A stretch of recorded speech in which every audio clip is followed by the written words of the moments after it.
We have the Federal Reserve, the Office of the Comptroller of the Currency, Board of Governors of the Federal Reserve System, Federal Deposit Insurance Corporation, issuing a statement for banking organizations that provide or are considering providing safekeeping for crypto assets for custodianship aspects. We have $25 billion in tokenized real world assets on chain. We have a UK first for tokenized RWAs as collateral during foreign exchange transactions on the Hedera network from an entity that should be pretty familiar to you all. This is going to be a good one.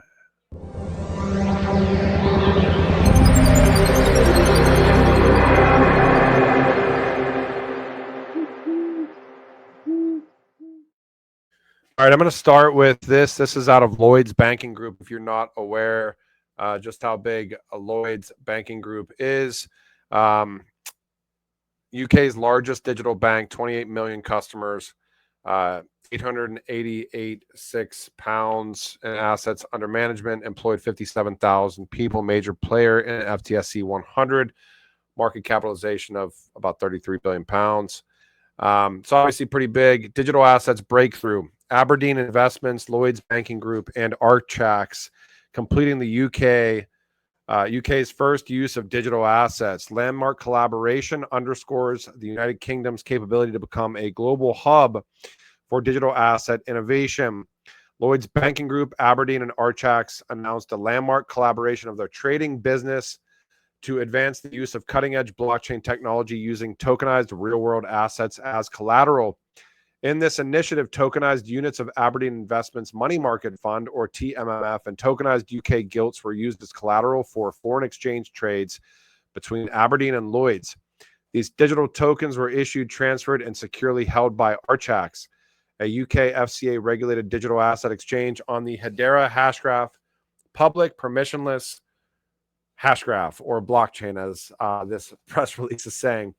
The UK trades $5.4 trillion in foreign exchange and interest rate derivatives daily, accounting for half of global activity. This trade demonstrates that regulated digital assets can serve as collateral in this market, which is a significant milestone. Digital assets can be programmed to automatically follow the rules of trading agreements, streamlining the margining process, reducing operational costs, enhancing collateral efficiency, and minimizing counterparty risk. Wider adoption of tokenized funds as collateral could also help reduce systemic risk during periods of market stress by enabling digital transfers instead of forced asset sales, thereby reducing volatility. Collaboration between two of the UK's largest financial institutions and a homegrown regulated fintech marks a major step forward.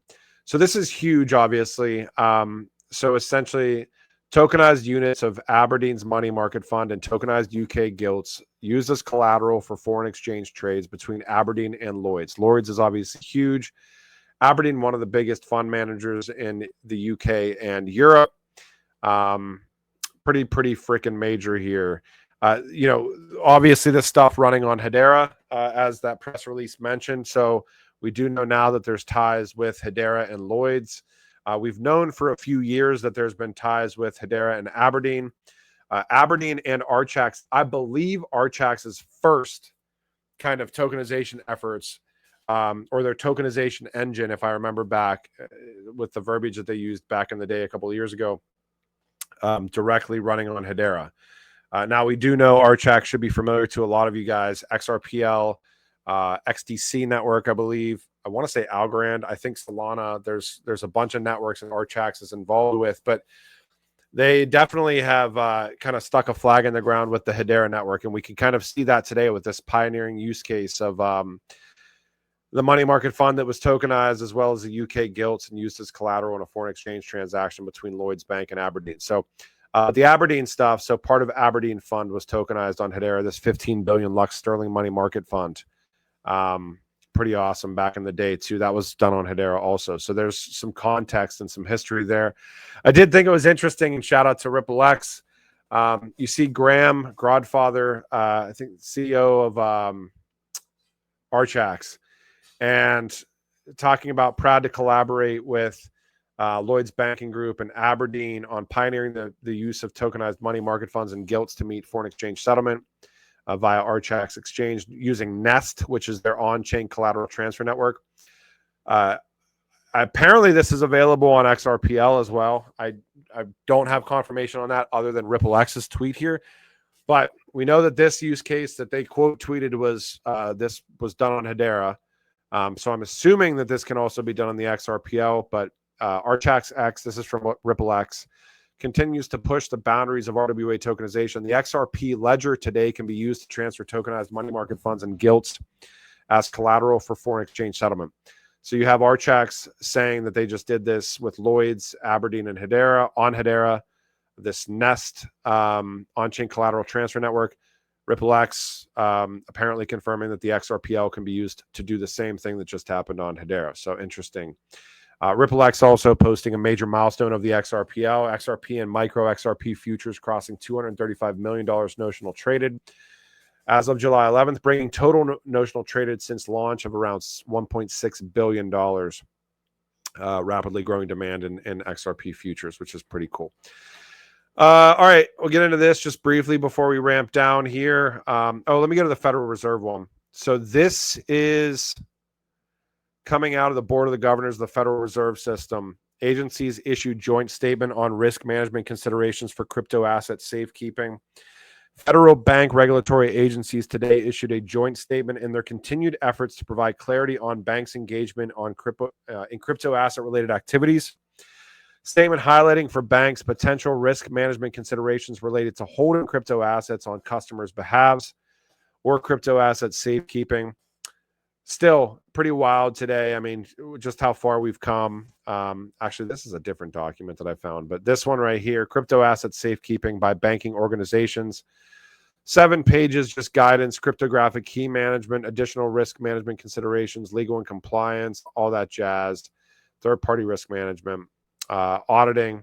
So still, Office of the Comptroller of the Currency, which we know that Ripple is deeply involved with at this point in time, being that they've basically, I mean, this stuff is wild because I know I did a deep dive on OCC like years ago about these special national or the special purpose fintech charters. So essentially non-depository institutions being able to operate as banks in the United States. This goes all the way back to like 2020.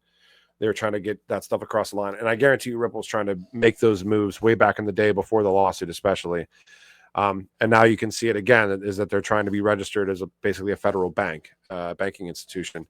But Office of the Comptroller of the Currency, Board of the Governors of the Federal Reserve System, and the Federal Deposit Insurance Corporation collectively issuing this statement for banking organizations to provide safekeeping for crypto assets. It's crazy how far this space has come. Also saw an ICBA letter, which isn't super sexy to talk about, but it's just community banks. They were just, the individual that wrote this letter just talking from the community bank standpoint about how they're worried about stable coins and yield and all sorts of stuff that's just going to eat banking industry's lunches. And then last but not least here, we see crypto's total market cap rapidly tackling all-time highs, breaking all-time highs, tackling all-time highs, sitting right now at about $3.7 trillion. If you would have asked me a handful of years ago, where I thought crypto would be in 2025, I wouldn't have said $3.7 trillion. I probably would have said somewhere between $7 and $10 trillion. And I do think that we're going to get there.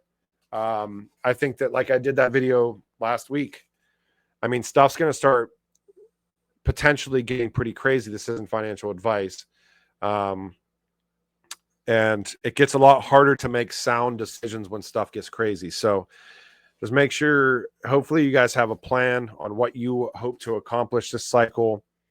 Greed and fear are killers in these cycles. I mean, this will be the third cycle that I've been in and have made tons of dumb decisions in each cycle so far.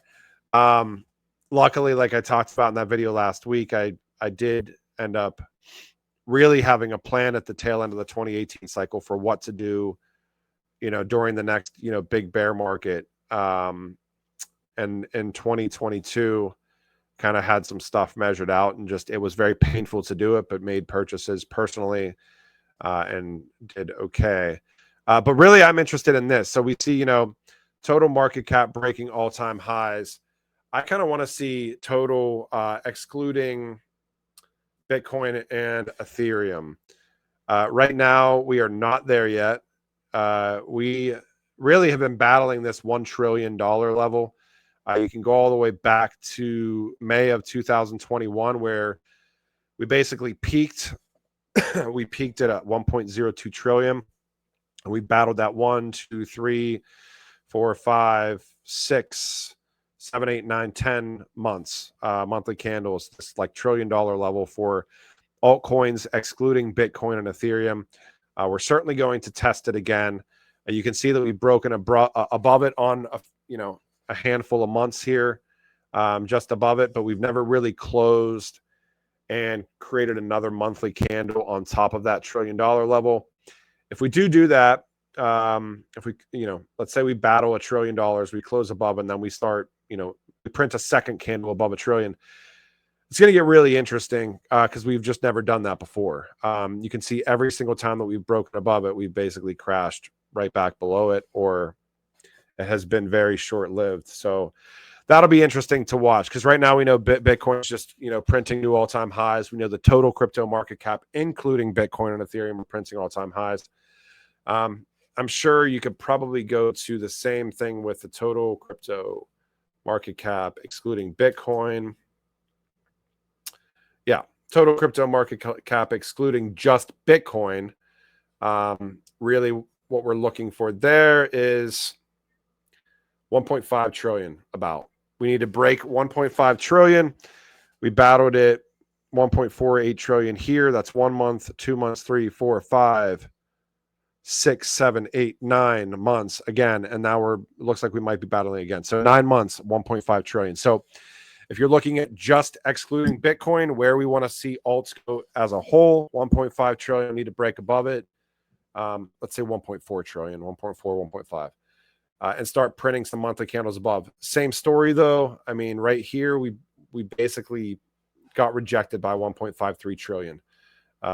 Never closed a full monthly candle above it. If we do, watch out. It's going to get really interesting. And I wanted to mention this, total RWAs on chain, or at least from what we can see and what's in this aggregator, because we know that there's some that are missing, 25.48 billion RWAs on chain. When I started doing videos on RWA XYZ, I think we were around 5 or 6 trillion, or 5 or 6 billion, 25 billion now. So this is like a drop in the bucket.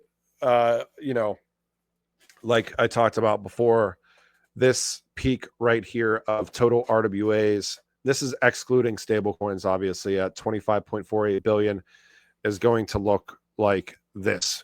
But it's going to look like what it looked like in 2021 at like 50 or 300 million. It's going to look like nothing in a handful of years, at least. Hey, that's just my opinion.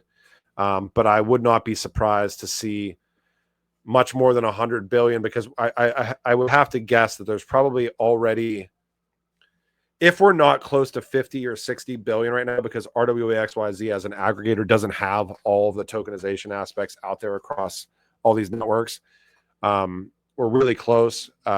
And there's probably already letters of intent or agreement to tokenize, 100 billion already in place. So like, I don't think it's going to take us long to get to 1 trillion tokenized RWAs on chain. And then once you get to 1 trillion, not going to take long to get to 5 and 10 and kind of, go from there. Once you start doing things more efficiently, you open up liquidity, you open up trading paths for these, historically illiquid assets, and they become tokenized and on chain. It's just like real estate. Real estate alone is like a 300 to 400 trillion, not billion, but trillion with a T, industry that has like barely been affected by blockchain and distributed ledger right now. You're talking like still like in the millions, real estate tokenized, probably low billions. But yeah, I mean, that alone, that industry is just wild. So anyways, hope you guys enjoyed this video. Aberdeen, Lloyds Banking Group, Archax, tokenizing the money market fund from Aberdeen and UK gilts and using them as collateral during foreign exchange transactions, all on the Hedera network. Ripple X saying that you can do something similar on XRPL with Archax. You've got the Federal Reserve talking about banking custody of digital assets, and you have 25 billion in tokenized RWAs. Hopefully, altcoins, excluding Bitcoin, can break above 1.5 trillion. I hope you guys enjoyed this. I'll talk to you when I talk to you. Thanks. Bye.